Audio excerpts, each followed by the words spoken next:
শরীফ হাদি, ওসমান হাদি, ছোট্ট একটা নাম হাদি, কিন্তু সে ছিল একটা বিস্ফোরণ।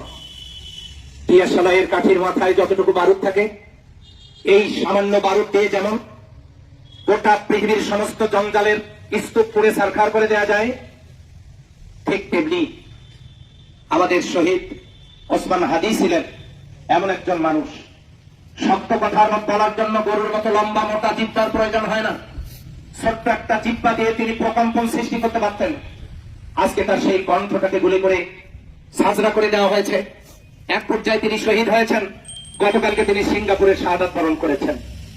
আমরা আজকে গায়েবানা জানাজায় দাঁড়ানো এ আসরে উপস্থিত আছেন বিভিন্ন রাজনৈতিক দলের সম্মানিত নেতৃবৃন্দ, এনসিপির নেতৃবৃন্দ, আমাদের জেলা বিএনপির সম্মানিত আহ্বায়ক, রংপুর 6 আসনের সংসদ সদস্য প্রার্থী জনাব সাইফুল ইসলাম ভাই, উপস্থিত রয়েছেন বাংলাদেশ জামাত ইসলামীর বরেণ্য আমির, আমাদের মজলুম নেতা জনাব অধ্যাপক মিজানুর রহমান, জামাত, বিএনপি, এনসিপি, বৈষম্য বিরোধী ছাত্র আন্দোলনের সকল পর্যায়ে নেতৃবৃন্দ এখানে রয়েছেন। মায়ের কলেজের ছোট্ট শিশুটি এখন কাঁদছেন। তিনি ওসমান হাদির সন্তান। তার বাবা ছিল, বর্ণাঢ্য জীবন ছিল তার। বড় হয়ে সে ইতিহাস পড়বে, শুধু দেখবে না দু চোখ ভরে তার বাবাকে। ওসমান হাদি হয়ে থাকবে আমাদের হৃদয়ের বাগানে ফুটে থাকা একটা প্রস্ফুটিত গোলাপ।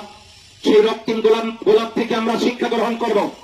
আগামী দিনে আবারও যদি কেউ দুর্নীতি দুঃশাসনের কোন ক্ষেত্র তৈরি করেন, এদের বাসী রক্ত দিতে শিখেছে। সমস্ত অন্যায়কারী জুলুমবাজ দুর্নীতিবাজদের শিকড় সহ উপড়ে ফেলতে এদের বাসী কখনো কৃপণতা করবে না। সেই কারণে বিপ্লবী চেতনায় উজ্জীবিত হয়ে আমরা শহীদ ওসমান হাদির জন্য আজকে এই জানাজায় তার জন্য দোয়া করবো। আল্লাহ যেন তাকে জান্নাতের মেহমান হিসেবে কবুল করেন।